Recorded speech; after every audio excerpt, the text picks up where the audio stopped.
10, 15 years ago, women were a lot more willing to leave their country and they were kind of looking to just get out. Now, they have to find in like that common relationship in order to want to leave.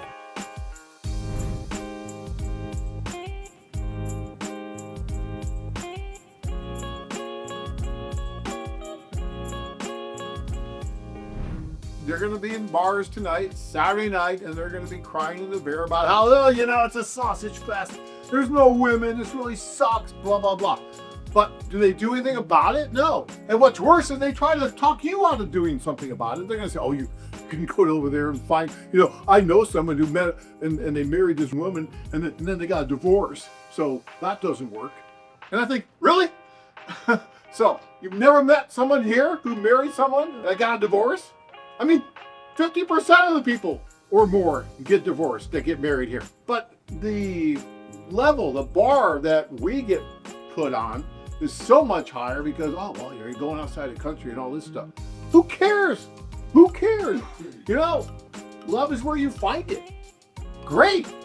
And, it doesn't matter. And to me, it's almost more rich that way because you're blending two cultures. You're bringing those two cultures together.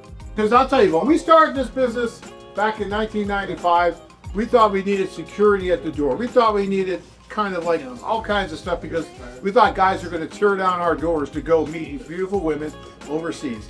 And no, it's difficult to get you guys to go, which is freaking mind-boggling. We should be down at the Diamondback Stadium with all the guys doing this, right? Because that's how many guys should be using this. But no, we're in this small room with just you guys. Why? Why is it so hard to get you guys to go?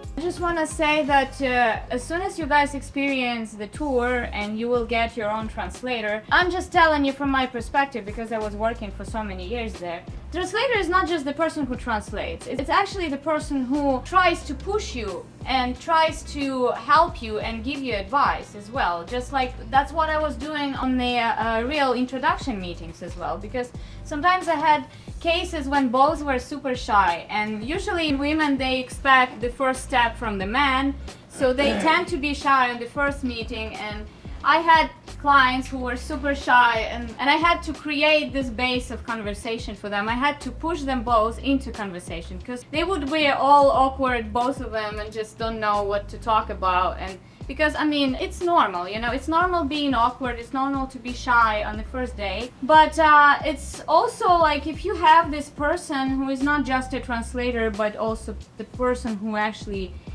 gives you advice, pushes you, and creates this base, this is very important. So you guys will definitely have that, and you will have the person at the social who will push you into conversations, who will give you advice. She will do like a little interview with you, getting to know you better so she could understand and maybe have some ideas of what woman would be better for you. So definitely, just like John said, that you shouldn't be waiting because, we live just today. And I just realized that, if you're feeling about doing something, you better do it now, today, and don't postpone because anything can happen. When you go to the tours, you got to come loose. You got to understand that you might not be successful the first time, but you're going to have a good time. And that's like what you have to have that mindset is I'm going to have a good time. I'm going to go on dates. I'm going to meet people. And, for some guys, success is different. One guy's success might be getting married that first time. Another guy's success might be going on a couple dates, getting your confidence up so you can, transition those skill set back to when you come to the United States even. So, you have to have an idea of what you want when you go over there and, don't create too high of a bar that first time. I think that's the most important thing is go in there understanding that, these women, not all of them want to leave the country either. I think there's a misconception and it's gotten a little bit, it's changed over the years. 10, 15 years ago, women were a lot more willing to leave their country and they were kind of looking to just get out. Now, they have to find in like that common relationship in order to want to leave. If they feel like they're putting more into the relationship than you are, the odds of them wanting to leave their whole family, their jobs, learn a whole new language is going to be a lot lower. So you have to show some kind of commitment to wanting to adjust to their culture, to their lifestyle, to get to know their family. Like Rana said, it's with a lot of foreign women, I think it's different here in the United States.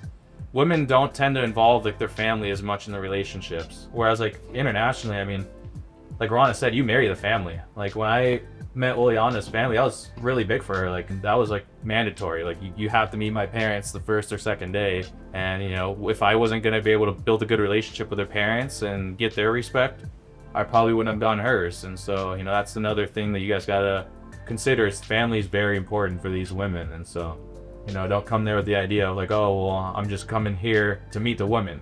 Because you are gonna have to meet their parents, and it's gonna have to go well with their parents too, so. Yeah. Travel to exciting places and meet hundreds of stunning single women. Interested? Learn more at Thailand-women.com